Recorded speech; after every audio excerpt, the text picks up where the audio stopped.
कहते हैं राजनीति में 1 महीना बहुत लंबा समय होता है और इस बात को अरविंद केजरीवाल से बेहतर भला कौन जानता होगा। दिल्ली की इसी सर्दी में 1 महीना पहले अरविंद केजरीवाल ने पूरे देश को सपना दिखाया था कि वो राजनीति को सुधारने नहीं बल्कि बदलने आए हैं। 1 महीना बीत चुका है और इसी के साथ सत्ता के साथ आम आदमी पार्टी का हनीमून पीरियड भी खत्म हो चुका है और अब वक्त है ये जानने का कि इस 1 महीने में पार्टी ने बनाने का काम ज्यादा किया या बिगाड़ने का।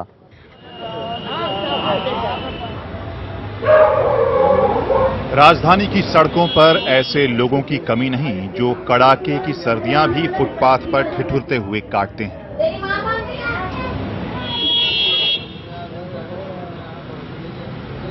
हाल ही में दिल्ली के मुख्यमंत्री बने अरविंद केजरीवाल के साथ भला ऐसी क्या मजबूरी थी कि नौबत सड़क पर सोने की आ गई।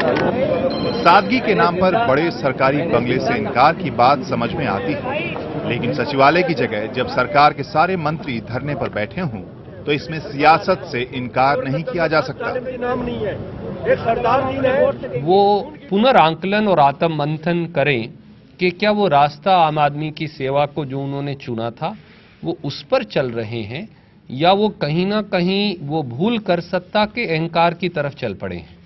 इस तरह की हरकतों से कोई हुकूमत नहीं चला सकता। उन्होंने ठीक कहा, यह अराजकता की राजनीति है। ये महीना अराजकता में गया, विश्वसनीयता खोने में गया, अपना समर्थन खोने में गया, मीडिया की गुडविल खोई, सोशल मीडिया की गुडविल खोई, समझदार लोगों की गुडविल खोई। ये इसी में ही 1 महीना चला।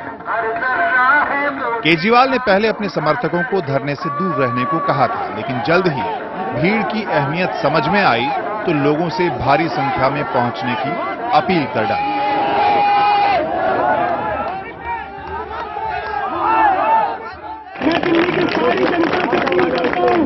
आज हम लोग यहाँ अपने लिए इकट्ठे हुए, जो लोग मेरी आवाज सुन रहे हैं, जो टीवी पे देख रहे हैं, आज दिल्ली की सारी जनता यहाँ पे आ जाए और सारी जनता यहाँ पे आए।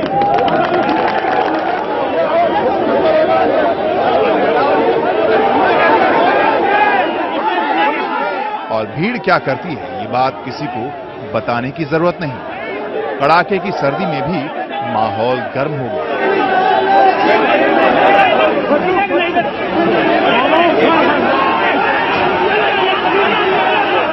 बैरिकेड टूटे,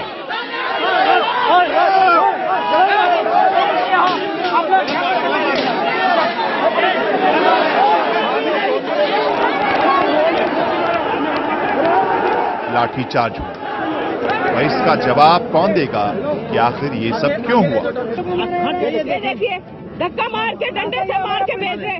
क्या केजरीवाल और उनके मंत्रियों का ये सारा ड्रामा इस वजह से था कि वो अपने कानून मंत्री सोमनाथ भारती के करतूतों पर पर्दा डाल सकें? क्योंकि मैं सच बात बता रहा हूँ। आप जाकर के वहाँ पे रेड करिए, वहाँ पे ड्रग चल रहा है। ये सभी चीजों पे पर्दा डालने के लिए 2 दिन तक ड्रामा किया गया। वेश्यावृत्ति चल रहा है वहाँ पे, रेड करिए जाकर के वहाँ पे। एक तरह से पूरा मामला चोरी और फिर सीनाजोरी की तर्ज पर नजर आता है, जबकि पार्टी के दूसरे बड़े नेता सोमनाथ भारती के खिलाफ कार्रवाई की बात कर रहे हैं। I feel that this is a matter in which needs an independent, a truly independent inquiry. And if there is anything wrong that Somnath Bharti has done, or whoever has done something wrong, certainly action needs to be taken against them. Kejriwal एक तरफ तो police अफसरों को छुट्टी पर भेजे जाने की कार्रवाई को अपनी आंशिक जीत बताते हैं, जबकि दूसरी तरफ कई सवालों में फंसे कानून मंत्री पर ठोस कदम उठाने से कतराते रहे हैं। क्या इस पूरे मामले को किसी मुख्यमंत्री की कामयाबी में दर्ज किया जाना चाहिए? ये सारा माहौल जो पैदा हुआ है पिछले लगभग 30 दिनों में, हम इसको लेकर निराश हैं और उम्मीद करते हैं कि समर्थन दिया गया था सकारात्मक तथ्यों, सकारात्मक एजेंडा को लेकर। इस सरकार ने अपना हनीमून पीरियड स्वयं बर्बाद कर लिया। ये सिंबलिज्म, संकेतों के माध्यम से हुकूमत चलाना चाहते थे। सब्सटैंटिव गवर्नेंस क्या है उसका इनको कोई कल्पना नहीं। बीते 4 हफ्तों में बतौर सरकार अरविंद केजरीवाल ऐसा कुछ भी करने में नाकाम रहे हैं जो जनता की उम्मीदों पर खरा उतरे। एक कोशिश जनता दरबार के तौर पर दिखी, लेकिन सड़क पर उतरी सरकार से शिकायत करने इतने फरियादी पहुंचे कि आखिर में मुख्यमंत्री को छत पर चढ़ने की नौबत आ गई। एकदम से उफान आ गया और मेरे को वहां से निकलना पड़ा, बिकॉज वो मेरी टेबल के ऊपर भी लोग चढ़ गए और जहां मैं बैठा हुआ था चेयर उस पर भी लोग चढ़ गए। दिल्ली के शिक्षा मंत्री मनीष सिसोदिया के घर पर अस्थायी शिक्षकों का प्रदर्शन, जिनकी मांग है कि उन्हें स्थायी किया जाए और दलील है कि अगर उनका काम समान है तो फिर सैलरी भी बराबर होनी चाहिए। दरअसल गेस्ट टीचर कहे जाने वाले इन अस्थायी शिक्षकों से आम आदमी पार्टी ने चुनावों से पहले ये वादा किया था कि अगर वो सत्ता में आए तो उन्हें स्थायी कर दिया जाएगा, लेकिन फैसले में हो रही देर से इनका भरोसा डिगने लगा। जैसा कि चुनाव पूर्व केजरीवाल जी ने वादा करा था कि जो उनके मैनिफेस्टो में 10th पॉइंट है कि सभी जो अस्थायी कर्मचारी हैं उनको स्थायी किया जाएगा। वादा खिलाफी की जा रही है, अपने वादे से वो लोग मुकर रहे हैं। सर जब केजरीवाल सर रोड से उठ के जब सचिवालय पहुंच सकते हैं धरनों की वजह से, तो हमारे भी ये जरूर सक्सेस होगा। जो हमने आंदोलन कर रखा है ये सक्सेस होगा। एक बार आके उन्हें बात तो करनी चाहिए थी। आम आदमी होने का दावा करते हैं लेकिन आम आदमी की बात सुनने को तैयार नहीं है, तो फिर कैसे आम आदमी पार्टी। ऐसे में ये सवाल उठने लाजमी है कि क्या केजरीवाल और उनकी टीम वाकई लोगों को सब्ज बाग दिखाती रही है? क्या उन्हें सिर्फ सुर्खियों में बने रहने का तरीका ही आता है या फिर उनकी सरकार कामकाज को लेकर भी फिक्रमंद है? हालांकि खुद अरविंद केजरीवाल एनडीटीवी इंडिया से इस बारे में दावा कर चुके हैं कि शुरू के 3 हफ्ते में उनकी सरकार ने काम करने का रिकॉर्ड बनाया है। जितना हमारी सरकार ने 21 दिन में काम किया है, हमारी जितनी उम्मीद थी उससे कहीं ज्यादा काम हुआ है। राजस्थान की सरकार भी बनी, अभी छत्तीसगढ़ की सरकार बनी, मध्य प्रदेश की सरकार बनी। इन तीनों ने 21 दिन में क्या करके दिखाया।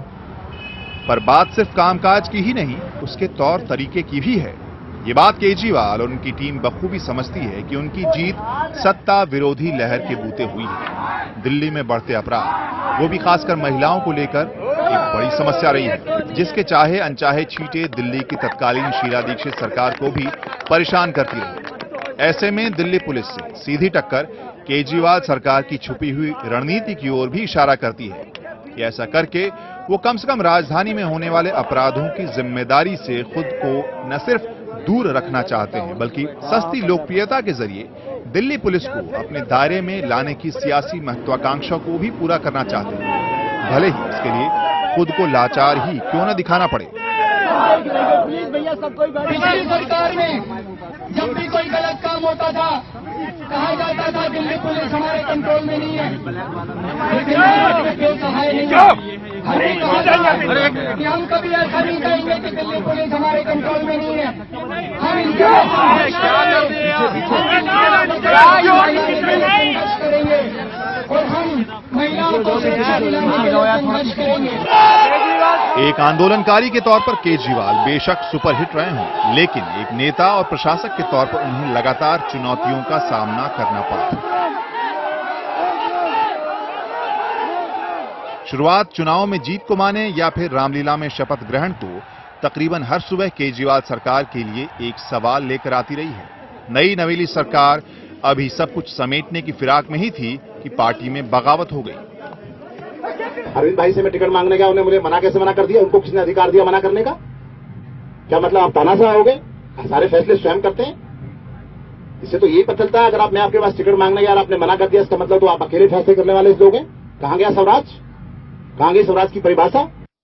आम आदमी पार्टी के विधायक विनोद कुमार बिन्नी ने अपनी ही पार्टी और नेता अरविंद केजरीवाल पर कई संगीन आरोप लगाते हुए कहा कि पार्टी अपने रास्ते से भटक गई है और जनता से किए वादे पूरे करने में नाकाम रही है। जो मुद्दे थे इस पार्टी के, जिस पार्टी के मुद्दों के आधार पर पार्टी बनी थी, वो कहीं ना कहीं ये पार्टी भटकती जा रही है दिन प्रतिदिन, हमें लग रहा है। आज मुझे इस बात पे जवाब ही नहीं दिया उन्होंने, जब आपने 15 दिन का प्रॉमिस इस देश की जनता से, दिल्ली की जनता से किया था कि हम 15 दिन के अंदर अन्नादि का जनलोकपाल पारित कर देंगे, तो आपका कहां गया प्रॉमिस?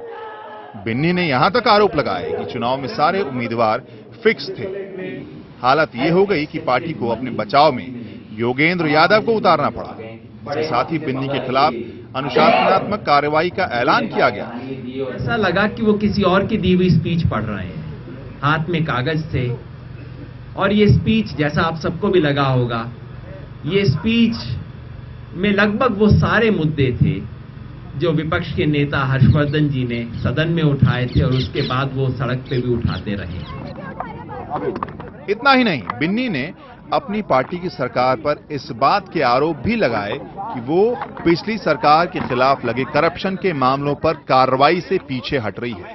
हालांकि एनडीटीवी से केजरीवाल ने कहा कि अभी वो फाइलों को पढ़ रहे हैं और जल्द ही कांग्रेस के दौर में हुए घोटालों का पर्दाफाश करेंगे। केजरीवाल की माने तो इसके बाद कांग्रेस इस बात पर पछताएगी कि उसने समर्थन क्यों दिया था। कांग्रेस वाले पछताएंगे कि इनको क्यों सपोर्ट किया था। नहीं, आपको क्या लगता है इन्होंने क्या सोच के आपको सपोर्ट ऑफर किया? वो तो वही बताएंगे जिन्होंने, हमने आज तक उनसे बात नहीं की। अब ये पहला ऐसा सपोर्ट है जिसमें वो जबरदस्ती सपोर्ट कर रहे थे। हमने उनसे सपोर्ट मांगे नहीं, आज तक उनसे फोन पे बात नहीं हुई कभी। इसके जवाब में कांग्रेस का कहना है कि मुख्यमंत्री का काम फाइलें पढ़ना नहीं बल्कि कार्रवाई करना है। जो वो चाहें तो कर सकते हैं। केजरीवाल सरकार को समर्थन देने के मामले में हर तरफ से हो रही किरकिरी पर कांग्रेस ने यह सफाई दी कि समर्थन देकर उसने अपनी जिम्मेदारी निभाई है। ये बात अलग है कि उसे राजनीतिक तौर पर नुकसान उठाना पड़ा है। मैं इस बात को कबूल करता हूं कि जिम्मेदारी की कसौटी के ऊपर कांग्रेस पार्टी ने एक बार नहीं कई बार अपना राजनीतिक नुकसान किया है, क्योंकि हम देश हित को दल हित से ऊपर मानते हैं। कवि से नेता बने कुमार विश्वास भी पार्टी के लिए किसी सरदर्द से कम नहीं रहे, जिन्हें अमेठी से राहुल गांधी के खिलाफ उम्मीदवार बनाया गया है। कुमार विश्वास के बयान भूत की तरह उनका पीछा करते रहे हैं, खासकर बेलगाम टिप्पणियां जिन्हें लोग उनके माफीनामे के बावजूद नहीं भूल पाते। पहले मुसलमानों को लेकर अपनी टिप्पणी के लिए माफी मांग चुके विश्वास दूसरी बार केरल की महिलाओं पर टिप्पणी को लेकर सुर्खियों में आए।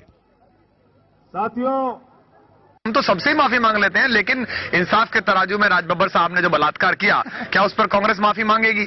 या शैतान फिल्म में शत्रुघ्न सिन्हा जी ने जो बलात्कार का सीन किया, उस पर माफी मांगेंगे वो? कवि सम्मेलन में कोई पंक्ति बताएं, पूरा देश ढूंढ के एक पंक्ति ढूंढ के लाए मेरी कविता की जिसमें मैंने किसी की भावनाएं आहत की हो। इसके अलावा स्क्रिप्ट में जो कुछ होता है वो कवि सम्मेलन की तात्कालिक आवश्यकता होती है, उसका कोई राजनीतिक मतलब नहीं होता है और उसका कोई वास्तविक मतलब भी नहीं होता है।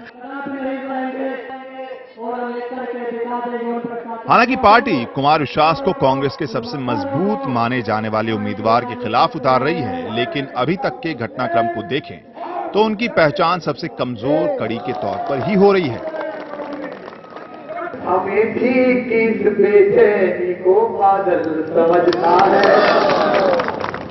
अभी तक हमने उन बातों पर चर्चा की जो खबरों में सुर्खियां बनकर उभरी, लेकिन सबसे बड़ा सवाल जनता का है, खास तौर से उस मिडिल क्लास का जिसने बहुत उम्मीदों के साथ आम आदमी पार्टी को वोट किया था।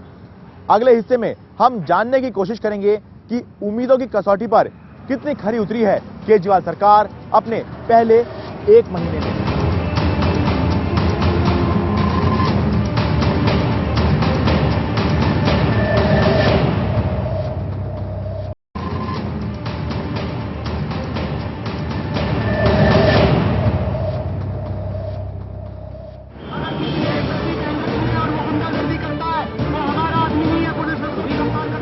जैसा चाहिए उस हिसाब से काम नहीं हुआ है। हाँ। जितने वादे करते हैं उस वादे पे खरा उतरे नहीं। ये बातें ज्यादा बना रहे हैं, काम कम कर रहे हैं। बस वही बात है, बातें ज्यादा है, काम कम है। तो ये जो धरना प्रदर्शन वगैरह है ये गलत है। एक मुख्यमंत्री होते हुए इनको ये काम नहीं करना चाहिए जो कि ये कर रहे हैं। इनको इम्प्रूव करना है कि आप वाकई आम आदमी की तरह रह के और आप काम कर रहे हो उनके लिए। किसी सिचुएशन को बदलने में काफी समय लग जाता है, इसीलिए लोगों को तो ये लग रहा है कि तुरंत काम कर दिया जाए। तो उम्मीदों पे कितनी खरी उतरी है सरकार? 50-50। अजी बेकार है बिल्कुल ये पार्टी से। कानूनबाजी दिखा रहे हैं, कानून को भी अपने हाथ में ले रहे हैं। कानून भी वो अपनी जगह काम कर रहे हैं। ये सोचते हैं कि हम एकदम प्रधानमंत्री बनने की सीट ले लें। अभी तक तो कुछ नहीं कह सकते साहब, कुछ नहीं कह सकते। अभी मतलब करने का समय भी नहीं मिला और कोई काम ढंग से हुआ भी नहीं है। इस सरकार ने कोई भी ऐसा काम नहीं करा जितने इन्होंने वादे करे थे, हमें कोई भी ऐसा वादा नहीं लग रहा पूरा करा हुआ इसका। पूरी सड़कें सारी खराब हैं, नालियाँ पूरी भरी हुई हैं, किसी को कहते हैं तो वो बात आगे से आगे चलती रहती है। आज भी मुख्यमंत्री, आज मुख्यमंत्री हैं, जब भी वही हाल है उनका। पहले मुख्यमंत्री भी थे, जब भी वही हाल है। पहले भी सड़क पे बैठ रहे थे, आज भी सड़क पे बैठे हैं। कहीं से लगता ही नहीं है कि ये मुख्यमंत्री है दिल्ली प्रदेश के। तो धरना मंत्री के स्टाइल में हो रहा है काम। आम आदमी पार्टी है, ये जिस दिन से दिल्ली में सरकार बनी है, इसकी जो निगाह है आम आदमी पार्टी की दिल्ली पर नहीं है, वो लोकसभा के चुनावों के ऊपर है। आम आदमी पार्टी की सरकार बनाने में दिल्ली के ऑटो वालों का बड़ा योगदान था। पूछते हैं कि अब 1 महीने बाद ऑटो वाले क्या सोचते हैं। तो जी 1 महीना हो गया है दिल्ली में, 1 महीना हो गया इनकी सरकार को, इन्होंने कुछ भी नहीं किया, अपने अपने काम कर रहे हैं। सरकार को जो वादे किए थे स्टैंड मिलेंगे, ऑटो वालों कहीं स्टैंड नहीं। यहाँ भी रोजाना पुलिस वाले थाने से आते हैं, 3-3 गाड़ियां उठाकर थाने में बंद कर देते हैं। तो मतलब अभी भी रिश्वत चल रही है? चल रही है।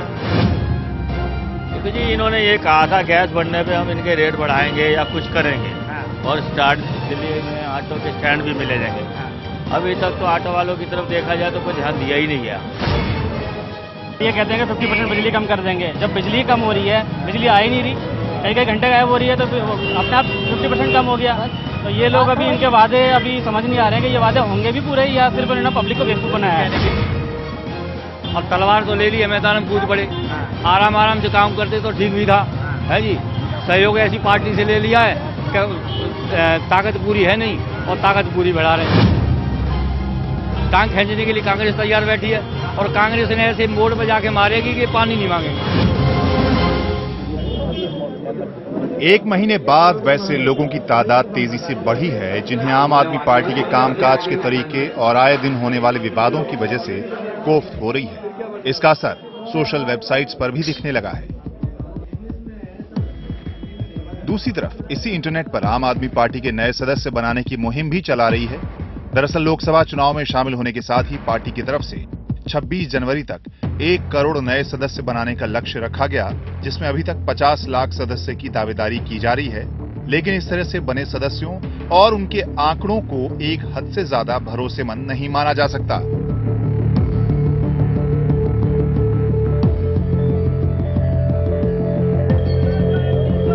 सामाजिक आंदोलनों को खड़ा करने से लेकर सरकार बनाने की रायशुमारी तक इंटरनेट ने आम आदमी पार्टी के लिए अपनी अहम भूमिका अदा की है।